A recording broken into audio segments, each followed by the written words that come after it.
Merleau-Ponty: percepción, corporalidad y mundo. El texto está dividido en tres partes: la percepción, la corporalidad y su idea de mundo. Pero para empezar, tenemos que definir a la fenomenología. Y la entendemos como una ciencia, un nexo de disciplinas científicas. Pero, a un tiempo y ante todo, fenomenología designa un método y una actitud intelectual. La actitud intelectual especialmente filosófica, el método específicamente filosófico. ¿Qué pretende hacer la fenomenología? La respuesta es bien conocida: estudiar y definir con exactitud la esencia de las cosas, determinar el ser de las cosas y situar la esencia en la existencia. Pero bien, ¿realmente está diciéndonos Husserl que la fenomenología trascendental es la filosofía misma? En realidad no. Lo que Husserl indica es que la fenomenología es la puesta en relieve del método filosófico concreto. Por tanto, estamos ante una filosofía metodológica en sentido estricto. ¿Podemos considerar que la fenomenología fue un tipo de existencialismo desde sus inicios? Merleau-Ponty consideró en su momento que el intento por conocer la esencia de las cosas venía exigido por nuestra existencia.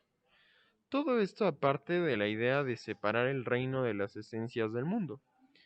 Pero, ¿cuál es la esencia del mundo? La esencia no existe fuera de las cosas, sino en ellas y a través de ellas, como su principal propiedad general, como su ley. Es entonces cuando podemos sacar la cita de Lebenswelt, que nos dice que buscar la esencia del mundo no es buscar lo que éste es sin idea, una vez reducido a tema de discurso, sino lo que es, de hecho, antes de toda tematización para nosotros. Entonces, viene otro concepto clave: la reducción fenomenológica, que consistirá de manera definitiva en asombrarse ante las cosas mismas y en comprender al hombre y al mundo a partir de su facticidad. Heidegger dice que no se puede hablar del hombre, de la existencia, sin tomar como punto de partida el estar en el mundo. A esto se refiere el propio Merleau-Ponty cuando nos revela uno de los secretos de su filosofía: el ser fiel a la opacidad del mundo, a que las cosas, por así decirlo, nos pesan y nos son dentro de nuestra propia coexistencia con el mundo y con nosotros. Entonces, el mundo es opaco, repetimos, como si pesase, pero mis experiencias intersubjetivas lo conforman y vuelven transparente, lo que podríamos denominar disolución de la opacidad del mundo. No es sino el sentido último del mundo. Por último, tenemos un concepto bastante interesante llamado conciencia intencional, que básicamente son los fenómenos del cuerpo, los tiempos subjetivos y la otreidad. Estos, además, fueron las bases para el modelo que estamos presentando. Entrando así a nuestro primer cuadro, la percepción. Nuestro conocimiento no versa de sensaciones, sino de percepciones, entendiendo por ello que nuestro acceso a la realidad no es desnudo y que las sensaciones nos llegan como un todo y no de forma separada. Esta idea se oponía al sensualismo, propia del empirismo, y le permitió a Merleau-Ponty enriquecer su filosofía fenomenológica, para pasar a la fenomenología y la psicología de la Gestalt. Es un hecho, vemos cosas, recibimos información.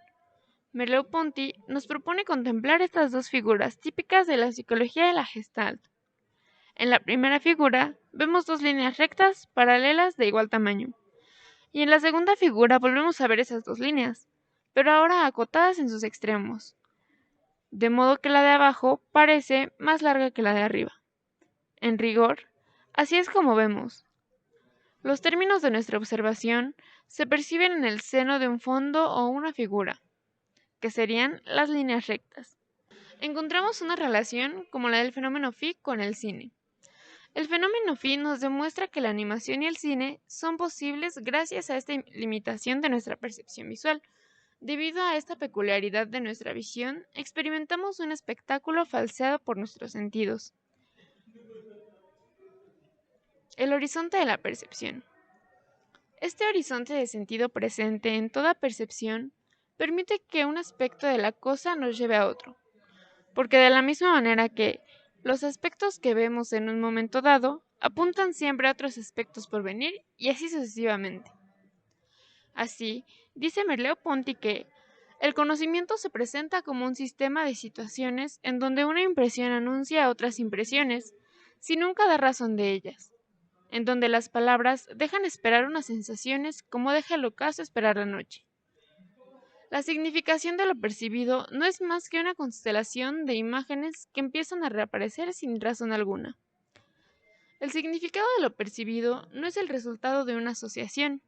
De lo contrario, jamás acabaríamos reconociendo que las líneas rectas de la figura segunda parecen tener distinto tamaño, porque la cosa se me da ya como unidad, formando parte de esta las relaciones entre las determinaciones de la cosa misma. Conocer es recordar, como dice el lema platónico. Parece que nuestro aprendizaje depende en gran medida de la memoria. Ahora bien, el significado de lo que percibimos no es el resultado de una sola asociación, sino de un conjunto de asociaciones que le dan un significado a esa cosa que estamos observando. En este ejemplo mostramos dos figuras. Es evidente que solo podemos percatarnos de que en la segunda figura existe el mismo hexágono, siempre y cuando se tenga presente el mismo hexágono, o sea, la primera figura. Percibir no es solo recordar, sino también innovar, aunque los recuerdos sirvan a enriquecer el horizonte de nuestra percepción. El horizonte es, pues, lo que asegura la identidad del objeto en el curso de la exploración. Es el correlato del poder próximo que guarda mi mirada sobre los objetos que acaba de recorrer y que ya tiene sobre los nuevos detalles que va a descubrir. Segundo cuadro, la corporalidad, la experiencia de nuestro cuerpo. El cuerpo, no hay duda de que éste forma parte del mundo, pero yendo más allá de la mera constatación de este fenómeno, podemos decir que nuestras acciones están comprometidas directamente con nuestra propia corporalidad. Es nuestro cuerpo aquello que asegura que existan para nosotros objetos, un medio de comunicación entre nosotros y el mundo. Si vemos, es gracias a que estamos instalados en un cuerpo y dado este fenómeno, podemos decir que percibimos objetos. Nuestro cuerpo es el horizonte de nuestra percepción. Fenoménicamente, el cuerpo se presenta como un todo, o esquema que envuelve todos mis miembros. Merleau-Ponty se apoya de nuevo en la psicología de la Gestalt, pues ese esquema corporal del que estamos hablando ya no será el simple resultado de unas asociaciones establecidas en el curso de la experiencia, sino una toma de conciencia global de mi postura en el mundo intersensorial. De modo que, recuperando la distinción que hemos introducido hace un instante, la de cuerpo sujeto y cuerpo objeto, porque mi cuerpo ve y es visible al mismo tiempo, el cuerpo en sí es una especie de momento intermedio llamado por el propio Merleau-Ponty cuerpo fenomenal. Gracias a él y a su disposición a la situación, la acción y el espacio en el que se mueve se convierte en un espacio roturado por nuestras acciones actuales, pasadas y futuras. El cuerpo, temporalidad y lenguaje. Gustavo Bueno denominó noetología. Es una disciplina filosófica que ocuparía un puesto mediador entre la lógica y la psicología. La noetología es un término acuñado por Gustavo Bueno para designar aquella disciplina que aspira al establecimiento de las leyes universales y dialécticas del pensamiento. Entendido en un sentido subjetivo lógico, no es un sentido subjetivo psicológico. ¿Qué es noseológico? Esta rama de la filosofía pretende estudiar no los fenómenos concretos de la naturaleza o del mundo, tal como lo pueden hacer las ciencias como la física, sino estudiar la naturaleza misma del conocimiento humano, su origen, su proceso, sus mecanismos y sus limitaciones. Dentro de esta noetología, pero también en la noseología, se consideró que la distinción sujeto-objeto era limitada y que consideraba al sujeto y al objeto como verdad absoluta. Gustavo Bueno proponía entender la oposición de forma diamérica. Se trataba básicamente de dinamizar dialécticamente la distinción, aduciendo que el sujeto se enfrenta al sujeto a través de otros sujetos, sujeto, sujeto, objeto, y que el objeto se puede poner en relación al sujeto a través de otros objetos, objeto, objeto, sujeto. Pero también el sujeto se enfrentaría de igual manera a otros sujetos, a través de los objetos, sujeto, objeto, sujeto. Y los objetos podrían ponerse en relación a otros objetos a partir del sujeto, objeto, sujeto, objeto. Nuestro cuerpo dota de significación a las cosas que nos rodean en base a una intencionalidad encarnada. Vemos un objeto frente a nosotros y en nuestro horizonte de percepción está incluido el esfuerzo corporal que hemos de efectuar para acercarnos o alejarnos de él. Pero no solo la espacialidad de la percepción se ve comprometida por este fenómeno, sino también de la temporalidad, pues es nuestro cuerpo el que apuntala el extraño dato, que es el recuerdo consciente. Es mi cuerpo el que abre las puertas de la memoria y se convierte en un puente de comunicación entre nuestro pasado y nuestro presente. Es cierto que siempre se ha advertido que la palabra, acompañada del gesto, transformaba el cuerpo, pero es preciso reivindicar la idea de que es el cuerpo el que sostiene el pensamiento y la palabra, es el cuerpo el que habla en base a su espacialidad, motricidad e intencionalidad. El problema de la autoridad, la búsqueda del verdadero trascendental. Evidentemente hay dos órdenes presentes en el hombre que se entremezclan constantemente, la naturaleza y la cultura. Está arrojado en la naturaleza, pero además también lo está en un mundo cultural o social que lo envuelve. Ambas dimensiones tienen un encuentro sorprendente en nuestra corporalidad, porque el cuerpo es un espacio natural y simbólico. En el mundo cultural, el otro se hace presente más que nunca, pero lo hace de una forma muy particular, bajo la forma del impersonal y el anonimato. El otro es aquí una figura colectiva, no es el tú y tampoco es el ellos, es el nosotros, siendo estudiado por un miembro de esa colectividad. Nosotros decidimos, inspirados por esta tesis, que el yo presupone al otro, que tomamos conciencia de nosotros mismos siempre a partir de la otreidad. La otreidad es el resultado de un proceso filosófico, psicológico, cognitivo y social, a través del cual un grupo se define a sí mismo, crea una identidad y se diferencia de otros grupos. Bajo este contexto, la identidad y la otreidad van de la mano. Vemos al otro a partir de su cuerpo, pero lo vemos gracias a que nosotros vivimos en nuestro propio cuerpo. Por tanto, es la corporalidad la que asegura tanto nuestro ensimismamiento como nuestra alteración. Ensimismarse genera un bloqueo emocional que otorga a la persona la sensación de protección ante un impacto negativo. Ahora podemos entrar de lleno al tercer cuadro, el mundo compartido de la percepción. El mundo vivido. El mundo de vida es aquello que acompaña la experiencia, son los conocimientos previos. Volviendo un poco a Merleau-Ponty, el mundo de vida es también el mundo que percibimos y que trabajamos entre todos, no como individuos, sino como un ente colectivo. Entonces, llegamos a otro punto, que es el mundo de vida da como resultado a la separación entre sujeto y objeto. Se reivindica de esta manera otro tipo de conocimiento, el que surgiría de la praxis vital, de modo que nuestro conocimiento no se reduciría a planteamientos cientificistas, sino a conocimientos colectivos, de lo cuantitativo a lo cualitativo, el ser en el mundo. La filosofía de Merleau-Ponty quiere percatarse de que nuestra relación con el espacio no es la de un puro sujeto descarnado y un objeto lejano, sino la de un habitante encarnado del espacio con su medio familiar. Sobre la pintura. Antes del célebre giro copernicano kantiano, las cosas eran las únicas responsables de que se produjera eso que llamamos conocimiento. Kant propuso al sujeto como generador del conocimiento. las cosas mismas fueron relegadas a un segundo plano, y el sujeto casi acabó por devorar al propio mundo. Merleau-Ponty, por otro lado, es el responsable de devolver el balance a la relación entre el sujeto y las cosas a través de la fenomenología. Para ejemplificar este balance, tenemos una pintura, que todos sabemos que es un objeto, pero además es un mundo en sí mismo que exige un juicio de valor por parte del sujeto, y a su vez esto nos recuerda que una pintura, un objeto, es creada por un sujeto. Sujeto y temporalidad.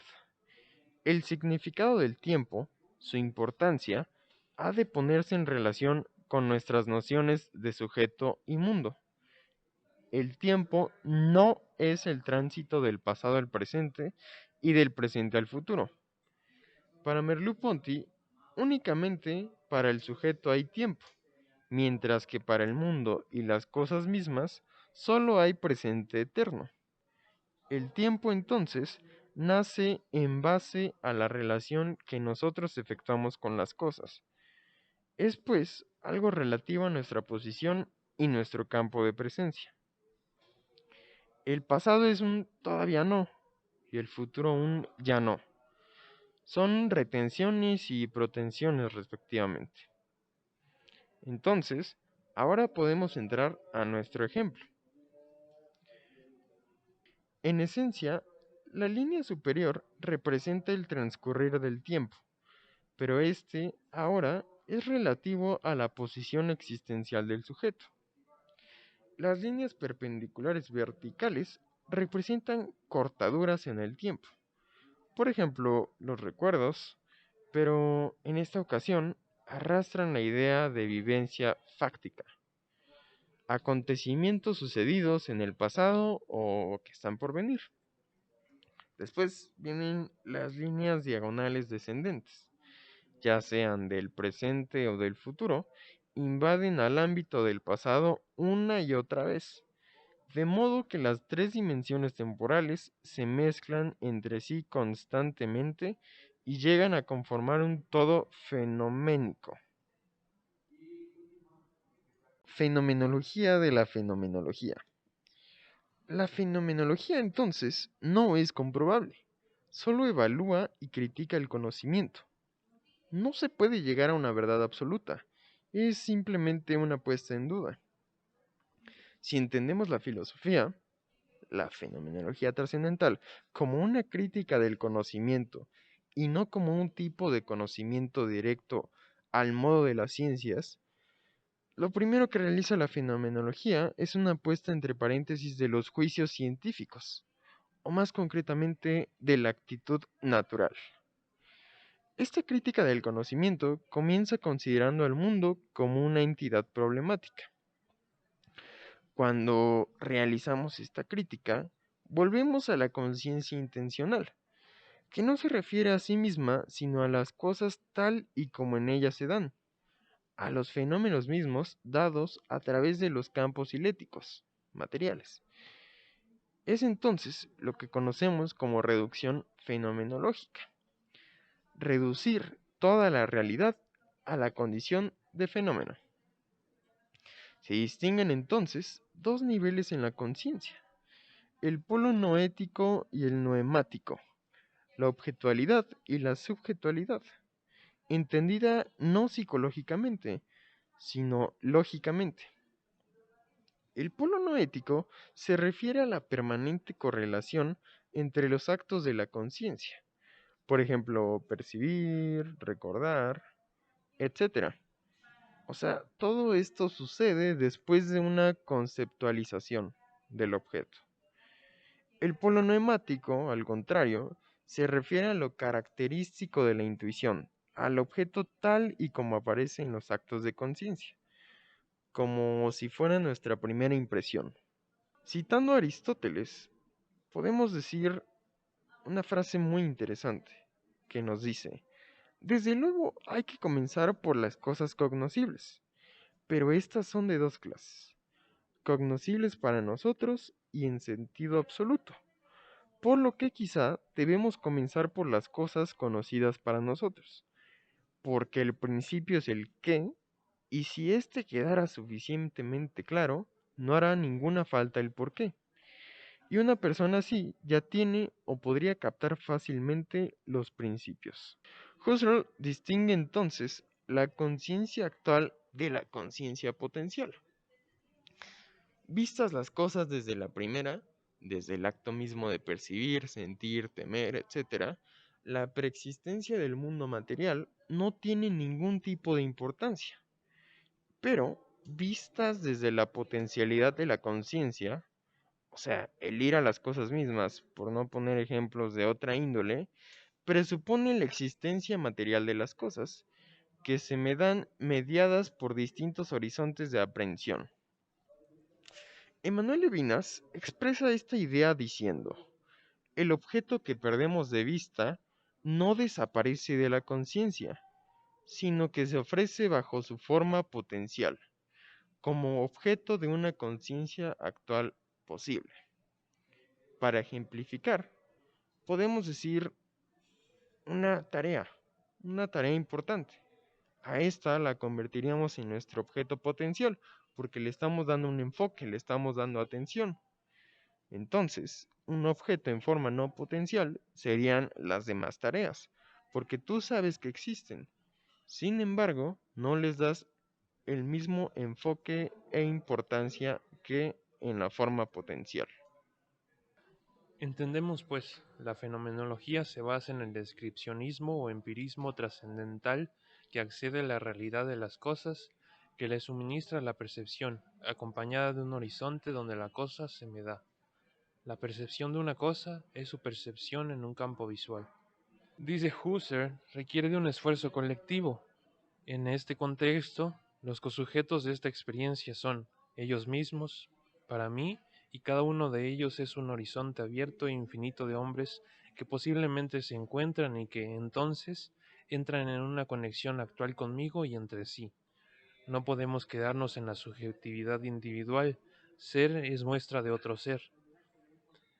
Puede sorprender que la esencia de los fenómenos se produzca en base a un proceso dialéctico, pero así es. Husserl remarca que las esencias son identidades sintéticas, resultado de una multiplicidad de fenómenos vivenciales, que harían las veces de momentos dialécticos. Aquí entendemos que la dialéctica comprende 3 etapas de desarrollo: la tesis, que es la formulación de una idea; la antítesis, afirmación que niega la tesis; y la síntesis, la negación de la antítesis que supera la tesis. La síntesis no es una resolución final, sino que luego será tesis de una nueva triada. Hay que tomar en cuenta todos los puntos de vista posibles para analizar un fenómeno. El objeto consumado es translúcido, está penetrado por todos sus lados de una infinidad actual de miradas que se entrecortan en su profundidad y que nada dejan oculto. En el punto esencial de la fenomenología, es preciso acentuar el giro pragmático que ha efectuado este particular método filosófico que propone la fenomenología.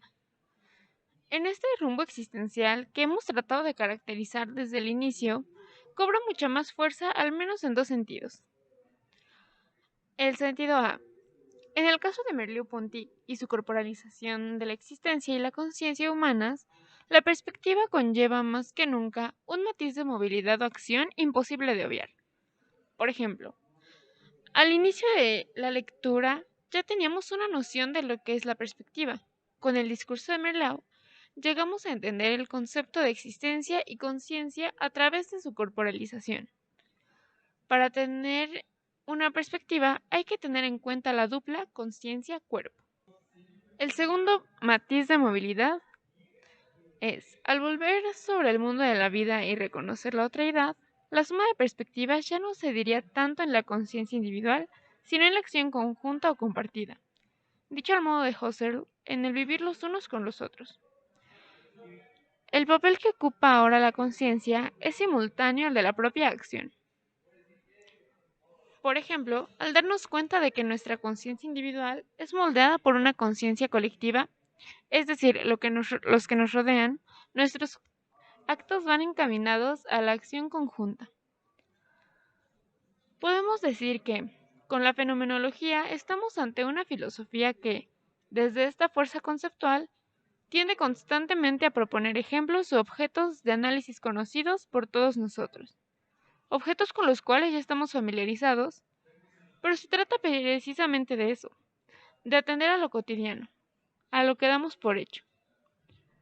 Es por ello que, al tratar de encontrar ese sentido perdido de las cosas que realmente más nos importan, la fenomenología se nos revela como una filosofía tremendamente edificante, como un proceder que se preocupa, por encima de todo lo demás, de lo experimentado, lo verificado y lo comunicable.